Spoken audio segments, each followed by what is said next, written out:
Greetings, connoisseurs of beauty and history enthusiasts. Have you ever wondered what secrets lie hidden within the jewels that adorn the heads of royalty? Tiaras are not merely ornaments. They are symbols of power, love, history, and unparalleled craftsmanship. Today we embark on a journey through a world of dazzling luxury, exploring the most magnificent halo tiaras owned by monarchs and aristocrats, adornments whose form evokes a radiant halo. While diadems and crowns have graced the heads of nobility since ancient times, the tiaras we recognize today as fashionable accessories emerged relatively recently during the era of Napoleon Bonaparte. The emperor's fascination with the empire style, inspired by ancient Rome, led the ladies of his court to wear elegant diadems resembling laurel wreaths. The fashion quickly spread across Europe, and various styles evolved over time. The so-called Russian Kokoshniks, tiaras with high, pointed elements that create a majestic silhouette, became particularly popular. However, today our focus will be on another equally impressive type, the halo tiara. These ornaments, like a halo, frame the face in a vertical plane, creating a truly unforgettable image. Despite associations with the Russian headdress, their design often draws inspiration from the art of ancient Egypt or the Orient. Prepare to be dazzled as we begin our tale with one of the most famous and dramatic examples of such a tiara. 1. The Duchess of Westminster's Diamond Halo Tiara. One of the most striking embodiments of the halo style is rightfully considered to be the tiara created for Lelia, Duchess of Westminster. Imagine a radiant semicircle of platinum, encrusted with diamonds of the purest water, rising above the head like the dawn sun. This tiara was commissioned in 1930 by the second Duke of Westminster, one of the wealthiest men in Britain, for his third wife, the socialite Louisa Ponsonby. The creation was entrusted to the renowned Parisian jewelry house La Cloche-Frère, known for its exquisite Art Deco creations. The design of the tiara was built around 3 legendary diamonds, whose history alone is worthy of a separate novel. At the center of the composition shone the famous Hastings diamond, a stone weighing 101 carats, possessing a slight yellowish tint and impeccable clarity. Its story began in India in the 18th century. In 1786, the ruler of Hyderabad, Nizam Asaf Jah II, presented this magnificent stone to Warren Hastings, the first Governor-General of Bengal, with a request to present it as a gift to the British King, George III. However, Hastings was at the time under a threat of impeachment and trial on charges of corruption. Upon returning to England, he handed the diamond over to the monarch, but in the confusion of events, he either forgot or did not deem it necessary to mention that it was a gift from the Indian ruler. When information about the stone leaked to the press, a grand scandal erupted. The public and Hastings' political opponents immediately assumed that the diamond was a bribe to the king to avoid justice. This story cast a shadow on Hastings' reputation for many years, although he was later acquitted. On either side of the Hastings diamond in the tiara were set 2 more historical stones, the famous Arcot diamonds. These 2 magnificent pear-shaped diamonds, weighing 33 and 23 carats respectively, were originally gifted by the Nawab of Arcot to Queen Charlotte, consort of George III, in 1777. After the royal couple's death, their jewels were sold, and all 3 stones, the Hastings and the 2 Arcots, were eventually acquired by the Grosvenor family, the Dukes of Westminster, in the early 19th century. For nearly a century, these legendary diamonds were kept in the ducal treasury until, in 1930, the second Duke decided to give them a new life, commissioning a stunning halo tiara from La Cloche for his young wife, Lelia. The Duchess Lelia, known for her impeccable taste and wit, wore the tiara at the most solemn events, and the ornament became one of the symbols of her status and the brilliance of the era. Later, the Duke's 4th wife, Anne, Nancy Sullivan, also wore the tiara. However, the story of this magnificent creation proved to be short-lived in its original form. In 1959, after the Duke's death, the Westminster family decided to sell the tiara. The buyer was the famous American jeweler, Harry Winston, known as the King of Diamonds. Winston, following his usual practice, was not interested in preserving the historical setting. His goal was the stones. He promptly extracted the 3 central diamonds, the Hastings and the 2 Arcots. The Hastings diamond was recut to improve its brilliance. Its weight was reduced to 69 carats and set in a ring, which was subsequently sold. The Arcot diamonds were also sold separately and later adorned earrings. The platinum base of the halo tiara itself, deprived of its main treasures, continued its existence, but in an altered form. For a while it belonged to the American socialite Rose Palmer, who replaced the missing diamonds with large turquoise cabochons, a bold but controversial move that completely changed the character of the ornament.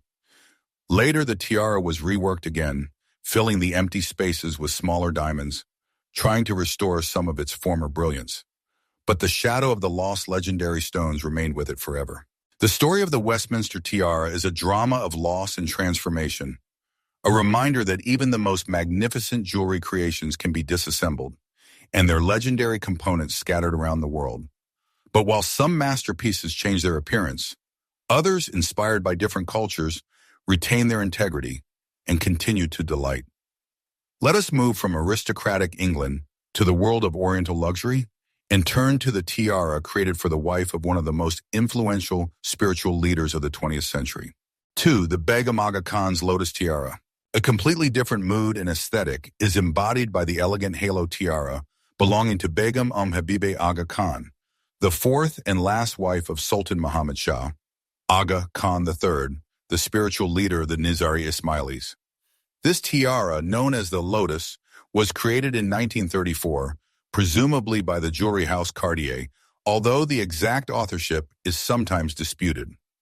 The Sultan ordered it for his young wife, the Frenchwoman Yvette Blanche Labrousse, a former beauty queen who converted to Islam and took the name Habibe after her marriage. The tiara is crafted in an exquisite Egyptian style, which was extremely popular in jewelry art after the discovery of Tutankhamun's tomb in 1922. Platinum, a favorite metal of the Art Deco era, perfectly accentuates the cold brilliance of the diamonds. The ornament is entirely covered with antique rose-cut and brilliant-cut diamonds, creating a shimmering surface. The upper part of the tiara features a stylized lotus flower, a sacred symbol of purity, rebirth, and the sun in ancient Egyptian culture. The lotus petals are executed with striking detail, their contours outlined by rows of diamonds, creating a light and airy silhouette that gracefully frames the face. The uniqueness of this tiara lies in its construction. It consists of two separate elements. The upper part with the lotus motif is attached to the lower, simpler diamond bandeau. This allowed the Begum to wear the ornament in two ways, as a full halo tiara for the most solemn occasions, or use only the lower part as an elegant bandeau for less formal events.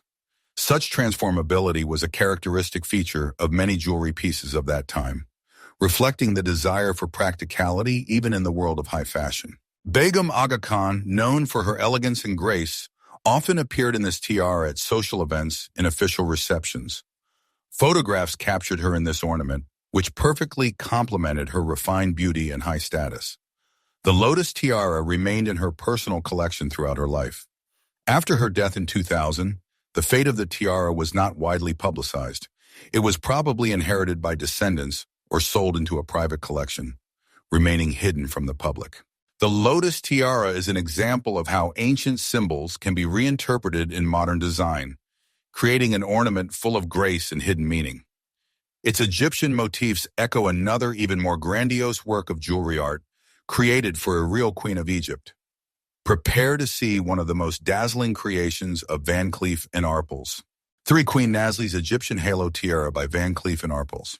If the Begum Aga Khan's tiara was a graceful hint of the Egyptian theme, then the next tiara is a true hymn to the luxury of the Nile, embodied in diamonds. We are talking about a truly monumental halo tiara, created by the jewelry house Van Cleef & Arpels for Queen Nasli Sabri of Egypt. Nasli Sabri, the second wife of King Fuad I and the mother of the last king of Egypt, Farouk, was a bright and controversial figure. Born in 1894 into an aristocratic family with Turkish and French roots, she was famous for her beauty, strong character, and passion for luxurious jewelry. Her personal collection was considered one of the most impressive in the world, and the pearl of this collection was rightfully recognized as the magnificent parure from Van Cleef & Arpels. This parure, consisting of a halo tiara and a massive necklace, was commissioned by Queen Nazli in 1939 for a special occasion, the wedding of her eldest daughter, Princess Fawzia of Egypt, to the Crown Prince of Iran, Mohammad Reza Pahlavi. This was a dynastic marriage of great political significance, designed to strengthen ties between two influential Muslim powers. Naturally, the bride's mother had to shine in all her glory, and the parure she commissioned was intended to demonstrate the wealth and prestige of the Egyptian throne. The tiara, created by the masters of Van Cleef and Arpels, impresses with its scale and brilliance. Made of platinum, it represents a high halo, fully encrusted with diamonds of the highest quality. According to reports, its creation took about 700 diamonds of various cuts, with a total weight of more than 200 carats. The design of the tiara likely combined elements of Art Deco with motifs inspired by ancient Egyptian art, perhaps stylized lotuses, papyruses, or geometric patterns characteristic of that era. It created a veritable halo of light and fire around the queen's head. No less impressive was the necklace from this parure. It was a multi-tiered diamond necklace, cascading down the chest in a shimmering torrent. Its creation took, according to various estimates, from 600 to 673 diamonds, with a total weight of about 220 carats. Worn together, the tiara and necklace created an image of incredible, almost otherworldly luxury. Queen Nazli truly caused a sensation at her daughter's wedding celebrations, and photographs of this event traveled around the world. However, the subsequent fate of Queen Nazli and her treasures proved to be dramatic. After the death of her husband and the accession of her son Farouk to the throne, her relations with the royal court soured. She left Egypt and led a rather extravagant lifestyle in Europe and the United States. After the overthrow of the monarchy in Egypt in 1952, she was stripped of her titles and privileges. In 1975, facing serious financial difficulties, the former queen was forced to put her legendary collection of jewels, including the parure from Van Cleef and Arpels, up for auction at Sotheby's.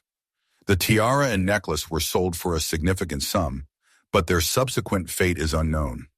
Most likely the parure was acquired by a private collector or, more sadly, dismantled into individual stones. Queen Nazli's grandiose tiara is a monument to a bygone era of royal luxury and the personal drama of its owner. From this monumental creation, steeped in the glory and scandals of the Egyptian court, we move on to a tiara of a much more modest size, but no less famous, belonging to the British royal family and becoming a symbol of a modern fairy tale. 4. The Cartier Halo Tiara.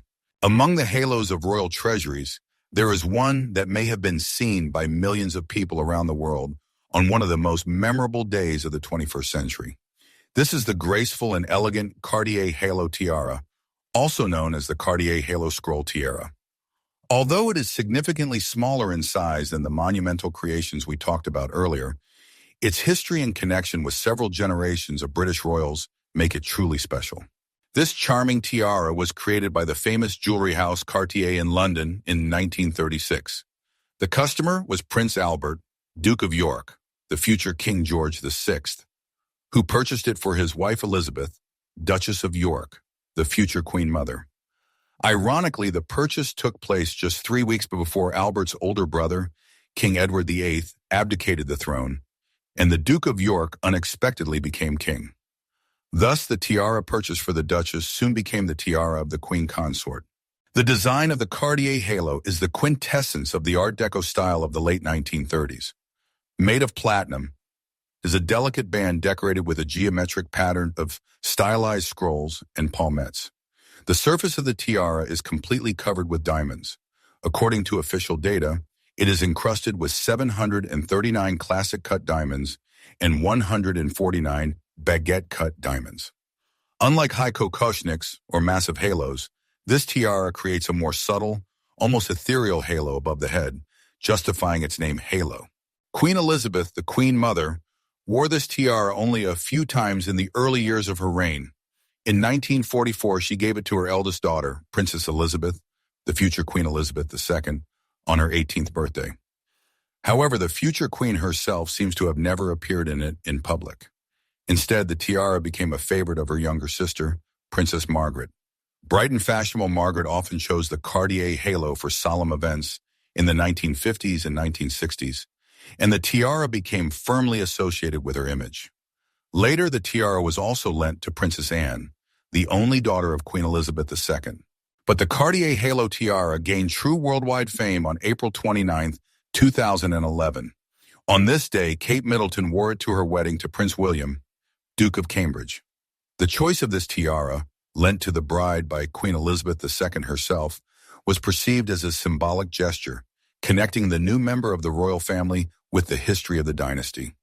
The elegant diamond halo perfectly complemented Kate's wedding dress by Alexander McQueen and became an integral part of the image of a modern princess. Billions of people around the world saw this tiara, and it became forever etched in the history of royal weddings. The Cartier Halo tiara is an example of an ornament whose value lies not so much in the size of the stones as in its elegance, impeccable workmanship, and rich history connecting several generations of one of the most famous monarchical families in the world. Its delicate brilliance contrasts with the bright radiance of the next tiara, which arrived from distant Thailand and has an amazing ability to transform. 5. Queen Sirikit's Tiara by Van Cleef & Arpels. Now our path lies in Southeast Asia to the Kingdom of Thailand, where another magnificent halo tiara is kept, belonging to one of the most stylish royal figures of our time, Her Majesty Queen Sirikit, the consort of the late King Bhumibol Adulyadej, Rama IX. Queen Sirikit is known throughout the world for her beauty, elegance, and truly impressive collection of jewels, a significant part of which was created by leading European jewelry houses. This particular halo tiara was made for the Queen by the renowned house of Van Cleef & Arpels in 1963. It is part of a larger parure set, but is often worn as a standalone ornament. The design of the tiara is a modern interpretation of the halo style, executed with the craftsmanship and grace inherent in Van Cleef & Arpels. The platinum or white gold base forms a high but light semicircle, decorated with an intricate pattern, possibly inspired by traditional Thai motifs or natural forms, such as flowers or leaves. The entire surface of the tiara was originally covered only with diamonds of the highest quality, creating a dazzling glow. However, the main feature of this ornament is its amazing versatility. Firstly, the tiara is a transformer. It can be removed from the frame and worn as a luxurious Riviere necklace. This function was very popular in jewelry art of the mid-20th century, allowing owners to maximize the use of their jewels. Secondly, the design of the tiara provides for the possibility of replacing some diamonds with colored stones. In particular, it is known that Queen Sirikit can wear this tiara in a fully diamond version or with the addition of large yellow diamonds or, as indicated in some sources, sapphires, perhaps yellow sapphires, given their frequent use in Thai royal jewels. This ability to change accent stones allows you to adapt the ornament to different outfits and occasions, making it an even more valuable and versatile element of the royal treasury. Queen Sirikit has repeatedly appeared in this tiara and in its necklace variant at state banquets, official portraits, and other solemn events for many decades. The ornament perfectly emphasizes her regal status and impeccable taste. This tiara from Van Cleef & Arpels is a vivid example of how modern jewelers continue the tradition of creating magnificent royal regalia, combining classic forms with innovative solutions. The versatility and ability to transform make Queen Sirikit's tiara truly unique. But what if the design of the tiara was originally conceived as absolutely unique, as a work of art created in a single copy at the behest of an ancient tradition? Our journey ends with a return to Egypt, to a tiara with a truly fabulous design. 6. Queen Farida's Firebird or Peacock Tiara. Completing our review is one of the most unusual and charming halo tiaras ever created, an ornament that belonged to the first wife of King Farouk of Egypt, Queen Farida. This tiara was part of a wedding parure presented by Farouk to his bride for their wedding in 1938. In addition to the tiara, the parure also included magnificent earrings and a necklace made in the same style. The creation of this unique parure was entrusted to the famous French jewelry house, Boucheron. King Farouk, known for his passion for collecting and luxury, wanted his bride's wedding jewels to be absolutely exclusive. This desire was supported by an ancient Egyptian royal tradition, according to which the groom had to present his future wife with jewelry whose design had never been repeated anywhere. The masters of Boucheron brilliantly coped with this task, creating a true masterpiece of jewelry art. Queen Farida's halo tiara is made of platinum and studded with diamonds. Its design is completely unique and inspired by motifs of birds of paradise. Some sources call them firebirds, others peacocks. The central part of the tiara is a stylized image of birds, or their feathers, whose tails or wings diverge upwards and to the sides, forming an elegant, open-work halo around the head. The detailing of the feathers, made with diamonds of different cuts, is amazing. This is not just an ornament, but a real sculptural composition, light, airy, and incredibly exquisite. Queen Farida, born Safina Zulfikar, was very popular among the people for her beauty, modesty, and charitable activities. She wore this tiara and other jewelry from the wedding parure at the most solemn events in the early years of her marriage. Photographs of the young queen in this fabulous tiara demonstrate her delicate beauty, emphasized by the unique design of the ornament. Unfortunately, the marriage of Farouk and Farida lasted only 10 years and ended in divorce in 1948. After the overthrow of the monarchy in 1952, the fate of many Egyptian royal treasures, including this unique parure from Boucheron, remains unclear. Most likely the parure was confiscated, sold, or dismantled. Today, the whereabouts of Queen Farida's tiara are unknown, and we can admire it only in old photographs, admiring its unique design and the skill of the jewelers. This tiara, born from a unique tradition and inspired by natural beauty, serves as a beautiful conclusion to our journey through the world of shining halos. From the dramatic history of the Westminster diamonds to the fabulous design of Queen Farida's tiara, from Egyptian motifs to the elegance of Art Deco, each of these halo tiaras holds its own unique story. They have witnessed great events, reflected the brilliance of royal courts, and the personal destinies of their owners. These ornaments are not just precious metals and stones. They are symbols of eras, power, love, and unsurpassed jewelry art frozen in time. Looking at their radiance, one cannot help but wonder, what other secrets and legends are hidden behind the glitter of these magnificent halos? Which of these tiaras struck you the most? Share your impressions in the comments below. We will be happy to read your opinion and answer your questions. If you enjoyed this journey into the world of royal jewels, please like this video and subscribe to our channel so you do not miss new fascinating stories about the most famous jewelry in the world. Thank you for watching, and see you again soon.